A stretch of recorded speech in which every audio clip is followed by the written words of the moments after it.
Hello and welcome to Health Matters on Channels Television. Thanks for joining us. I am Mary Alale Yusuf. Immunization is a method by which people are made resistant to infectious diseases. It is considered one of the best and most cost-effective health interventions, reputed to reach the most inaccessible places. The World Health Organization estimates that it saves 2 to 3 million lives every year. The apex body reports that there are more than 19 million unvaccinated or under-vaccinated children in the world. My guest is an immunologist and was former head of the Immunology and Vaccinology Research Group at the Nigerian Institute of Medical Research. He is currently the director of the Center of Research, Innovation and Collaboration at Mountaintop University, Ogun State. You're welcome to the show, sir. Thank you. Let me start by asking you to assess how well we've implemented coverage with immunization. I would say that the federal government and state governments, they've tried a lot. They've tried in the sense that they have improved the antigens of vaccines. That is, not only the conventional measles, BCG, they have included hepatitis, included influenza, and also they have incorporated, the yellow fever is also included now, so they have tried it out. And then the coverage too is also increasing. However, there's still not much, there's much to do, especially in the rural setting. Okay. Rural setting and hard to reach. Hard to reach places. What kinds of vaccines would you like to see added on to the EPI, to the expanded program on immunization? They've really done much about that. For instance, yellow fever wasn't part of it before. Hepatitis wasn't part of it before. And Haemophilus influenza vaccine is also not. Yes. Then, that's the pentavalent vaccine. Exactly. Then also, the rotavirus wasn't added before. It's now included.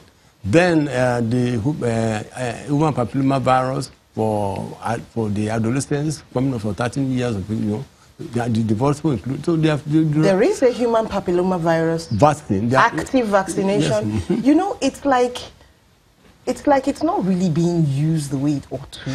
Is it available or people are just not responding? No. It's available, however, but it's not to the magnitude of how it's been needed. Okay. And then not only that, the news about it is low, and the importance of it is also low. I mean, it's not well propagated, so as for people to appreciate the importance of human papilloma virus, because it saves the issue of cancer and others. So cervical cancer has been found to be low among people that are receiving. Like when there have been tests? Yeah. Have there been tests? There have been literature reports. Okay. Not in this country, but outside this country. And it's working? Yeah. It's reducing the incidence of cervical cancer? Yeah, it's reducing Then it should be played up. Anyway, what challenges would you say we have when it comes to coverage? What is making us not to be as good as we ought to be? Majorly in the rural areas, especially hard to reach. Rural areas, local government, they are the major player in that area. But then, to what extent are they funded so as to get to get to the root of the problem? That's one. And two, at the rural setting or in the low setting, there is no community involvement, no much of community involvement. What do you mean by community involvement? Beautiful. When people are planning, for instance, in a small town whereby you are planning your immunization and you want to go into every household, there must be community involvement. Number one, announcement of the immunization, so that they plan and implement with the community. And then there should be community volunteers. Community volunteers, people in the environment, either middle age or whatever. Regular people who come out to say they want to help. They want to help, and also they want to be volunteers of sniffing out those who are not really interested in immunization. Okay. Okay. Once they are within the community, they'll be able to pinpoint those that are resisting, because there are some parents that are resisting. Why? Because of the adverse event, the adverse reaction from vaccine. Okay, before we go to the adverse effects, let me ask you, these people who would be volunteers, let's say people actually want to be volunteers, they don't have any background per se, you know, in the health sector or anything. No. Do they get any training for it? Fine. Or is it something that training is not needed? Yeah, they are just to mobilize. Okay. Nothing more. They don't participate in immunization. Okay. They're just to mobilize. For instance, especially in the minority setting, or for instance, in a town where you have minority setting like Ijaw, the Igbos, and in the Yoruba settlement, and they are not, those minority, they are not involved. They just ignore you. They ignore you? They ignore you. They ignore immunization. They say that they are not participating. And as a result of that, you find that when you vaccinate about 80% and 20% are ignoring you, you are in a problem. Okay, this is really odd. Yeah. Let's take polio, for example. Yeah. Polio was a really successful drive. Yeah. Are you saying there are some people who actually ignored the workers and refused to take the polio vaccine? I can say the immediate example of measles. Okay. Polio, it takes some time before it manifests. But measles, when there's outbreak, you see it there and then. And it's because of this ignoring. Examples that there are some Ijaws in the rural area of Lagos State. And they said they were not invited. As a result of that, when there was mass immunization, they carried their children and go into the sea. They said they want to see the immunization officer to come and meet them in the sea. Okay, I need to understand this. They refuse to take the vaccine. They refuse to allow... Even though they know it's going to save them from disease. Yes. They were not invited. Is this a political thing? Exactly. They were not invited in the planning. They were not invited in the implementation. As a result of that, they're thinking that they are taking them as not being part of the community. Okay. So if volunteers were to come out, you know, from the communities around, would that take care of this problem? Beautiful. We would have arrested it. Because in one way or the other, people from that minority will have been selected to come and participate. And they will be happy to follow those people. And that's all they need.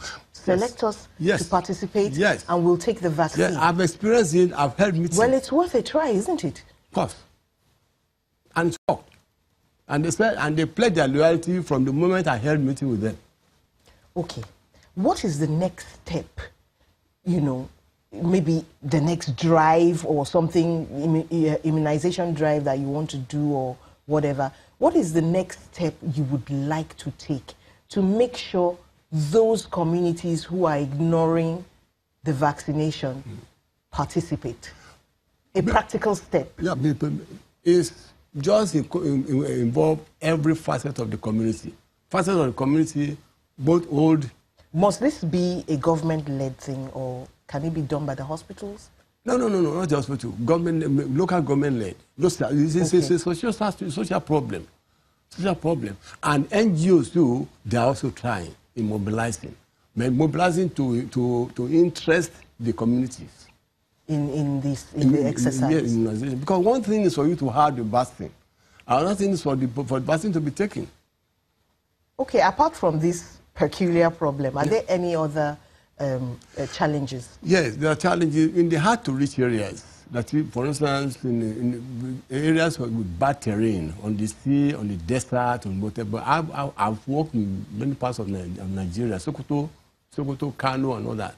When you see, when the terrain is bad, you find that the immunization officers, they are not responding. They are not getting to those places to immunize as we expected. As a result, well, I'm sure the government will have been improving on that right now, but that's one area that we are really having challenges. And then, what they need to do is to provide the logistics. You know, Land Rover vehicle that can move, and also if it is a river, provide the boats that can safeguard, and also the divers along with them, and then provide all the buses, and they'll be there. But you know what you're talking about is a lot of money. Fine, but along the line, WHO is always holding meetings. And if they are bringing challenges to the table, WHO is ever ready to assist. Okay, now in hospitals, maybe what they call them, primary healthcare centers, it does not seem as if they inform people properly, at least not enough, about vaccines that are available. For example, I heard and was surprised that people are supposed to take more than one measles vaccine in their life. I thought it was just one. No. Now, I heard that outside from a doctor. Shouldn't this be something that they should be churning out, this kind of information? At the primary healthcare center, when everybody goes for the regular BCG, everybody knows about that. Well, at the local, at the healthcare facilities in the rural areas, the nurses are trying. And the vaccination officers too, they're also trying. The only thing is that the extent to which they mobilize people to get the information down so as they can respond is a major problem. But is it that these other vaccines which a child takes after the age of 1 have to be paid for? Is that the problem? I'm not aware that they ever pay for any vaccine in this country, because every vaccine is free. And the reason for measles getting it twice or even more is the fact that we have factors that are affecting the immune response to measles. But measles is just one of them. Okay. The reason is that for our continuous infection with malaria is reducing the immunity of measles. Is that correct? Very, very correct. The fact that there's a lot of malaria makes people more susceptible to measles? No. Okay. I say reducing the immunity to measles.